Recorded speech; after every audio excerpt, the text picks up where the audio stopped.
Welcome to Calvin Kangwana YouTube channel. I want us to talk about what's going on in the country in terms of politics. You know, it is hot. Raila is pushing to this direction. Ruto is pushing to this direction. Na ini Kiswahili wanasemanga fahali wawili wakimenyana nyazi ndo umia. But that's their work. Actually, that's their work. Mass action started a few days ago,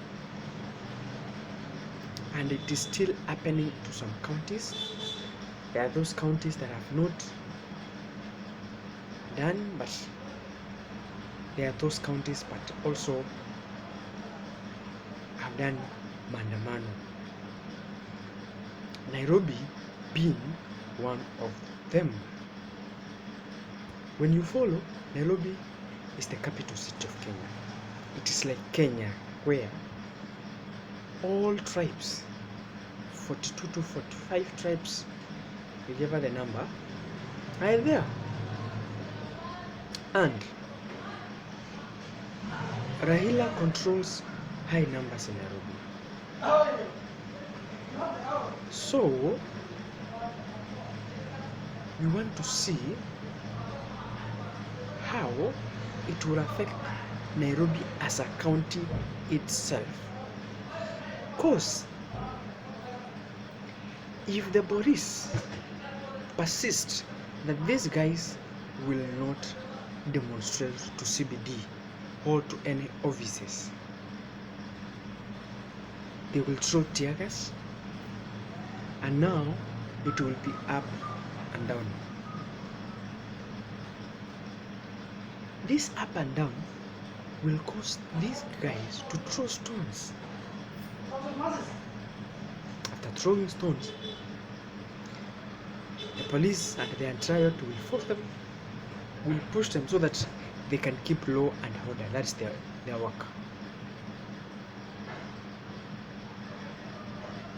The business will be closed. Business will not be carried on that day, and the country will lose a lot. Now,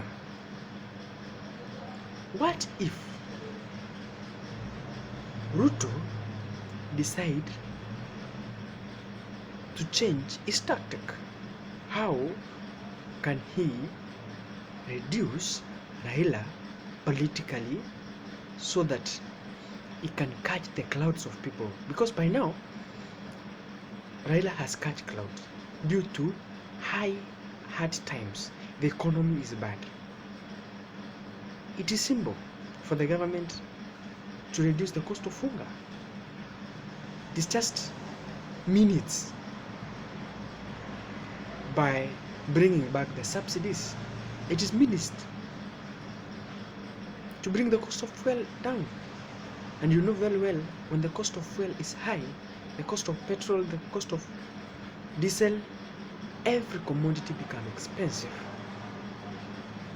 So if Ruto decide to bring back the subsidies, now the citizens will go back and say, now the government has done what we wanted. Now the issue of IBC, it will be the issue of politicians, because by the end of the day, there are the politicians who ask for seats. So the government need to look these things that Raila is proposing.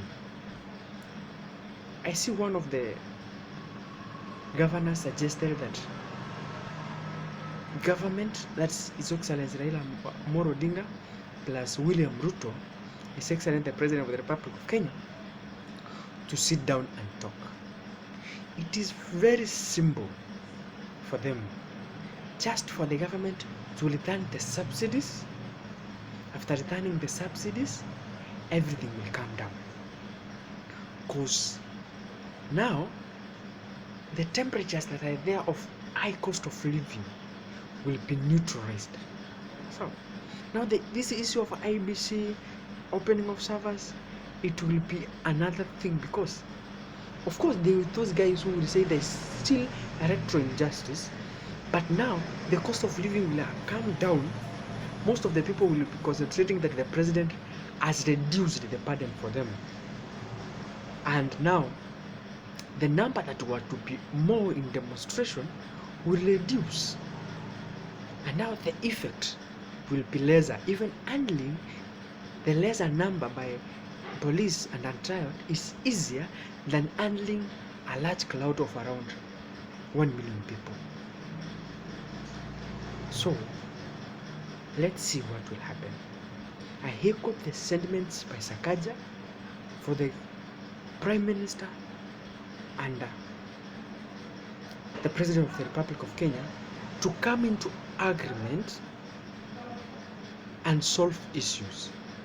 Because he said that even the era of Moi, there were hard times, but people decided to put the country first and agreed to talk.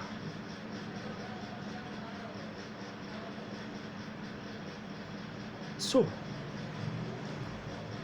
we are urging them, this country is too good to go down. This country needs these leaders. This country needs us. Let us urge them and plea for them to come into agreement. This is a new channel, brothers and sisters. I'm still coming bit by bit as we analyze politics. Please subscribe, comment, and share. Let us see your views on the mass action. What will happen? Thank you.